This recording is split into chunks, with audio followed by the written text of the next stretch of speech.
Pemirsa Suyanto.id, ketemu lagi mudah-mudahan Anda selalu sehat walafiat. Ketemu dengan channel untuk berbagi pengetahuan dan belajar sepanjang hayat. Kali ini kita belajar dengan siapa? Kita belajar dengan wakil rakyat kita, Mas Dr. Ferdiansyah SEMM. Beliau adalah merupakan anggota DPR yang paling senior untuk seluruh DPR karena sudah 6 kali selalu menjadi anggota DPR dan dari fraksi Golongan Karya beliau ada di Komisi 10 dengan nomor anggota A309. Ini nebak-nebak itu. Kalau salah betulkan Mas Ferdi. Kelihatannya, Iya. kelihatannya Iya. A309. Jadi kalau Anda mau mengirim surat untuk menyampaikan inspirasi kepada Mas Ferdi, nomornya A309.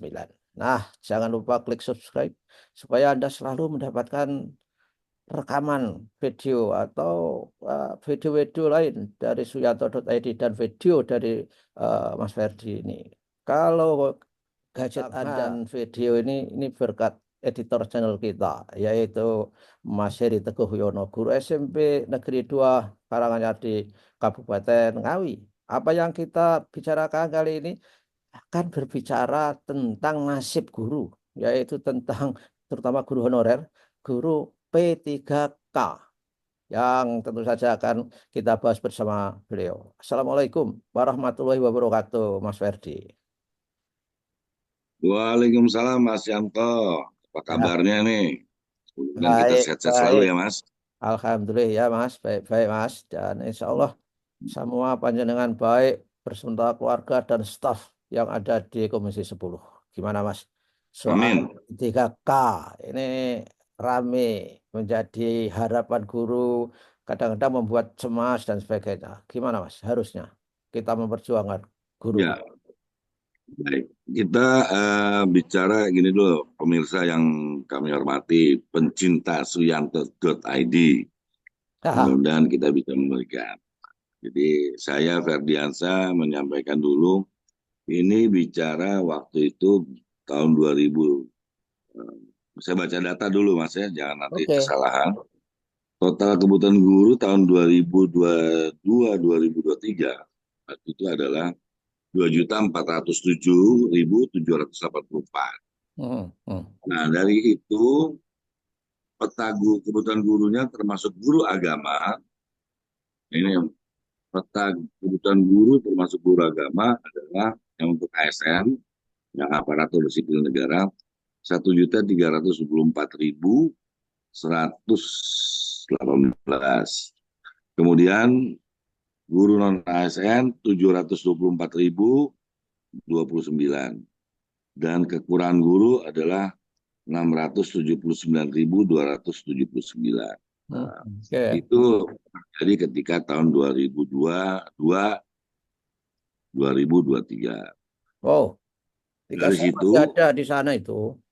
nah, ya, jadi dari situ Mas Yanto kita melakukan adanya yang tadi udah utarakan Mas Yanto dan sebagai awalan pencapaian rekrutmen atau penerimaan guru P3K Mas Yanto Hmm. itu bisa mencapai hampir 600.000 itu juga akibat cawe-cawe Komisi 10 Ah, ya. DPR RI termasuk saya akhirnya menembus angka tersebut. Nah, yang untuk diketahui juga adalah kalau kita panjang ini, jadi kalau cuma saya nggak terlalu rinci nanti dengan waktu yang tersedia kita nggak akan cukup kalau bicara guru. Ya. Bayangin aja Mas Yanto, kita telah juga mengundang Kemendagri, kita mengundang ulangi, Tiga. BKN, Hmm. kemudian kita mengundang Menpan RB dan mengundang Kemenak, seluruh kementerian dan lembaga yang terkait mempunyai hubungan terkait tentang P3K.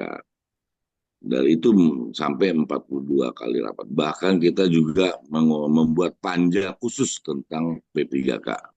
Hmm. Jadi artinya secara Ya. khusus kita Komisi 10 melakukan ini dan sangat-sangat serius. Nah, yang jadi menarik adalah sesuai dengan Undang-Undang Sistem Pendidikan Nasional, Kan kita supaya jangan ada dikotomi atau diskriminasi antara negeri dan swasta. Kan gitu Mas Hento ya. Iya, betul. Ya. Nah, oleh karena itu, karena memang awalnya yang terutama rekrutmen diantaranya yang cukup banyak, diantaranya yang direkrut itu adalah dari guru-guru swasta, dan ini masalahnya di penempatan, Mas. Hmm. Di Ya. penempatan ternyata pada kenyataannya guru-guru swasta yang diterima di P3K itu harus ataupun seyogyanya katanya bekerja di negeri. Hmm. Dan ini menjadi masalah dalam dunia pendidikan terutama untuk guru. Kenapa? Berarti sekolah-sekolah swasta yang dulu memiliki guru itu jadi tidak memiliki guru. Konsekuensi logis. Nah, untuk sebelum itu kami juga akan mengutarakan ketika perjalanan untuk kita memperjuangkan P3K tersebut, itu ada problem yang cukup ataupun harus kita utarakan. Yang pertama, lolos seleksi. Yang lolos seleksi tapi belum dapat SK. Ya. Dapat SK belum penempatan. Sudah penempatan belum mendapat gaji. Nah, bayangkan masalah-masalah tadi itu alhamdulillah Mas Yanto kita bisa selesaikan. Nah, ini yang juga supaya diketahui oleh teman-teman guru dan masyarakat bahwa itu salah satu perjuangan yang sangat luar biasa yang dilakukan oleh Komisi 10 Oke. dan termasuk saya sendiri. Nah, Hmm.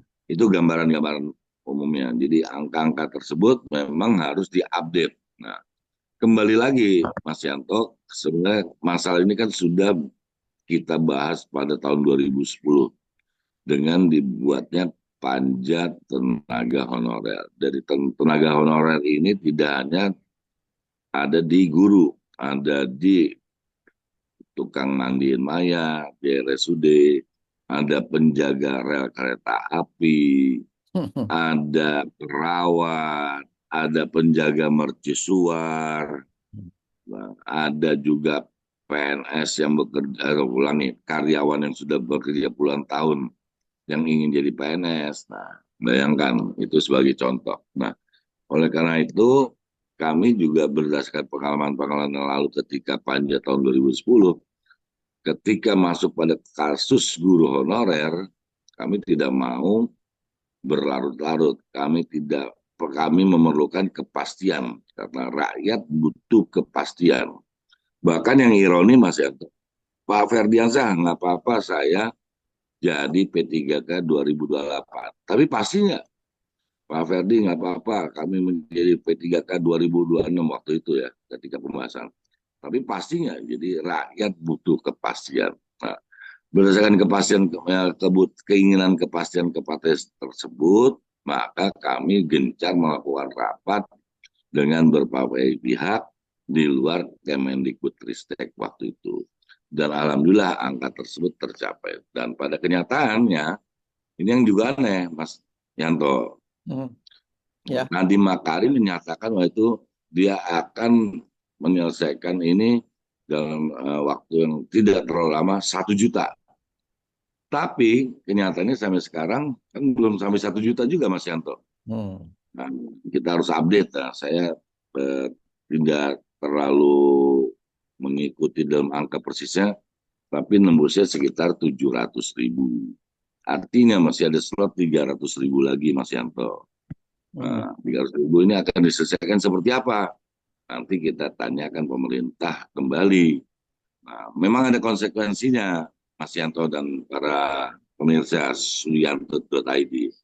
Konsekuensinya memang yang paling bisa dilakukan dan tapi berdampak cepat adalah melakukan revisi Undang-Undang Aparatur Sipil Negara. Oh. Karena yang lalu Undang-Undang Aparatur Sipil Negara itu kan hanya bicara PNS. Sekarang kategori aparatur sipil negara adalah termasuk PNS dan P3K. Hmm. Tapi perlu juga diingat di sini para pemirsa, terutama Bapak dan Ibu guru, Karena kita juga menganut daripada NKRI, Negara Kesatuan Republik Indonesia. Nah, dalam salah satu ayatnya itu dikatakan dalam Undang-Undang ASN, demi Allah saya bersumpah siap ditempatkan di wilayah Republik Indonesia. Hmm. Jadi dengan kata lain, Bapak Ibu guru yang honorer juga harus siap juga apabila ada kebutuhan guru atau bahasa kasar ada provinsi yang juga membutuhkan guru atau kabupaten membutuhkan guru meminjam kepada provinsi tersebut atau meminjam kepada kabupaten tersebut untuk dialihkan sementara, ya harus siap juga Mas Yanto. Ya, Mas Kenapa? Festi. Karena tadi, ya kan? Maaf Mas Festi. Kalau Hmm, guru itu semua siap Mas, tapi persoalannya penempatannya itu nggak jelas. Jadi yang sudah P3K, yang sudah pamitan dari sekolah swasta, yang katanya hmm, mau ditempatkan sekolah negeri, itu nggak ditempatkan masih ada ribuan itu. Dan ya, itu pun kalaupun bisa jadi ditempatkan, itu kan menjadi predator terhadap hmm, guru honorer di sekolah negeri. Sehingga ya, saya pikir kebijakan itu memang banyak sekolah swasta nangis itu. Sekolah di Muhammadiyah itu ada kira-kira 10 ribuan. Total hmm, total itu sekolah swasta itu eksodusnya ke negeri itu gurunya ya kira-kira 70 ribuan. Nah, oleh karena ya. itu nggak mungkin yang terkatung-katung ini dibalikkan lagi ke sekolah swasta asalnya itu. Ini loh, Mas Ferdi, Hmm. pertanyaannya. Apa mungkin nggak itu, Mas? Kira-kira, Mas? Mungkin saja karena terkait dengan kita kan pernah zero growth untuk penerimaan pegawai negeri sipil. Hmm. Ya. Artinya apa? Kebutuhan guru pasti bertambah dengan ada kalau tidak salah kan 4 atau 5 tahun kita zero growth untuk kebutuhan baik di seluruh ya, kebutuhan tidak hanya guru. Nah konsekuensi logis itu yang dipertanyakan Mas Yanto bisa terjawab. Nah Hmm. tinggal dibuat tahapan-tahapannya, ya kan? Dibuat distribusinya. Jadi Mas Yanto kalau lihat perkembangan atau jumlah guru, ini secara jujur akan kami utarakan, perbandingan guru di Indonesia dengan murid relatif sangat bagus. Kenapa? Di Korea itu satu guru 25 murid atau siswa. Di Jepang satu guru itu 23 siswa. Di Indonesia cuma memang rata-rata itu satu guru 18 sampai 19 siswa. Artinya di Indonesia komparasi itu sudah bagus. Hanya kalau ditanya yang tadi Mas Yanto katakan, numpuknya di mana? Nah, relatif. Nah, tadi masalahnya pendistribusiannya. Numpuk relatif di perkotaan. Nah, kalau ini dilakukan distribusi yang baik, insya Allah mungkin juga tidak terlalu atau tidak meminimalkan masalah yang terjadi. Itu satu. Jadi masalahnya bukan di jumlah tapi di distribusi. Kemudian juga tepatnya guru tersebut mengajar karena masih banyak yang tidak linier istilahnya, ya kan? Guru olahraga ngajar matematik. Nah ini kita kan akan tertibkan lagi terhadap kebutuhan-kebutuhan guru yang ada di lapangan. Tapi bukan berarti ini juga dimatikan, jangan. Ya harus konsekuensinya makanya timbul walaupun ya ini memang harus didiskusikan ulang adanya PPG itu pendidikan profesi guru. Nah, dalam konteks apa? Yang in service maupun yang akan dicetak. Nah ini juga perlu diskusi Mas Yanto supaya apa? Niat baik yang linear itu bisa nggak usah diserta-mertakan menjadi wajib, tapi untuk menjawab juga masalah-masalah yang tadi guru olahraga ngajar matematik atau sebaliknya guru matematik ngajar olahraga. Ya, ya, Itu ya. yang kita. Dan Dan perlu saya kira Mas didorong supaya pemerintah pusat itu duduk bareng dengan Pemda. Mengapa formasi-formasi di Pemda nggak dibuka? Itu karena informasinya nggak jelas. Yang bayari siapa itu sebetulnya? Gajinya ke Ya, depan itu. Jadi Pemda itu takut kalau suruh bayar selanjutnya. Padahal memang itu kewajiban mereka. Kan sudah disentralisasikan pendidikan itu. Itu menjadi wacana nggak, Mas, di Komisi 10 itu ya? Iya, pasti karena awal mulanya ini salah satu bentuk sosialisasi yang sangat kurang Mhm. ketika di bawah kepemimpinan Mas Nadiem Makarim itu sosialisasi kan kurang. Bahkan ada seorang pejabat di Nadiem Makarim terkait dengan guru penggerak, dia bilang, saya akan jadikan di tempat Bapak misalnya akan ada 10 guru penggerak menjadi kepala sekolah. Dia lupa Hmm. bahwa SD, SMP itu urusannya di kabupaten atau kota, SMA, SMK urusannya di provinsi. Jadi pejabat tersebut itu tidak paham tentang aturan tersebut sehingga Ya. dikatakan oleh bupati atau provinsi atau gubernur yang ketemu dia, Pak, guru itu adalah karyawan pemerintah daerah. Jadi yang bisa menjadikan kepala sekolah saya, Pak, bukan seorang dirjen dari Kemendikbud. Terus lemes itu orang. Nggak usah kita Ya. sebutlah orangnya. Ya, tapi nyatanya Pemda seperti itu juga nggak berani menegakkan apa yang dikatakan. Nyatanya guru Ya, Pemda itu selalu melenggang untuk kepala sekolah dan itu diatur dengan ikatan aturan lain sehingga ya, ditumpul itu undang-undang pemerintahan daerah yang daerah. guru itu untuk menjadi karyawan di pemerintah daerah itu. Pendek kata Ya. saya kira apa apa duduk bareng membicarakan kewenangan masing-masing itu penting Mas ya untuk ke depan itu. Ya. Sangat penting, Mas, duduk bareng. Makanya itu kan kita undang itu juga termasuk pemerintah kabupaten kota dan gubernur. Hmm. Tapi memang kemampuan mereka kan berbeda-beda. Makanya saya kembalikan lagi. Kalau kayak gitu berarti kan karena ada unsur misalnya celah fiskalnya, PAD-nya. Ya, Karena kan punya konsekuensi mengangkat itu di ya, pembayaran oleh Pemda. Nah, maka itu saya himbau waktu itu kepada pemerintah daerah, ya pengertian pemerintah daerah itu dua, Mar. Berdasarkan Undang-Undang Nomor 18 Undang-Undang Dasar Negara Republik Indonesia, penyelenggara pemerintahan daerah adalah bupati dan DPRD. Jadi memang tidak hanya bupatinya, DPRD-nya kita harus undang. hmm, Nah, ketika diundang, intinya kalau yang sangat serius, yang paham, dia butuh waktu untuk melakukan tahapan-tahapan. Jadi setelah orang yang paham. Jadi memang problem utama kemarin sosialisasi. Jadi bahasanya kemarin kebijakan tersebut gerasa gerusu, kedebak, kedebuk.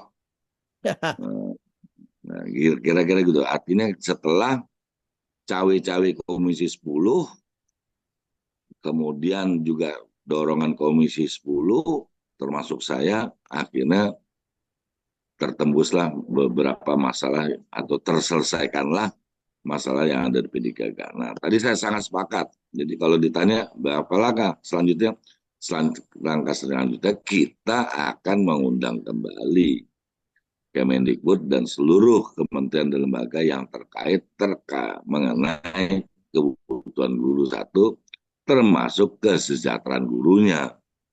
Nah, kan ini kalau mau jujur, Mas, ya, sertifikasi juga masuk yang banyak yang belum nih, Mas. Ini kan ya, sertifikasi. hmm, Nah, tuh, ya, maka itu kita tanya apakah PPG ini akan dilaksanakan, tapi dengan konsekuensi bertanya dulu uji kompetensi, 4 uji kompetensi yang ada di Undang-Undang Guru dan Dosen. Ya ada uji kepribadian, uji kompetensi kepribadian, uji kompetensi sosial, uji kompetensi pedagogik, dan uji kompetensi profesional. Mau dilaksanakan lagi apa enggak? Atau bagi yang sudah dilakukan oleh Kemendikbud itu kan dua, uji kompetensi pedagogik sama uji kompetensi profesional. Yang sudah akan ditambahkan lagi enggak? Sebab ini perintah undang-undang. Yang ya, belum dilakukan adalah uji kompetensi sosial dan uji kompetensi kepribadian. Nah, oke, selesai kalau kayak gitu. ya, oke, Hmm. baiklah Hmm. Mas Ferdi, terima kasih pencerahan. Sama-sama Mas Yanto. Ya, dan Semoga kita sehat selalu. amin dan minggu depan insya Allah bisa ketemu lagi. Wassalamualaikum Baik. warahmatullahi wabarakatuh. Waalaikumsalam warahmatullahi wabarakatuh.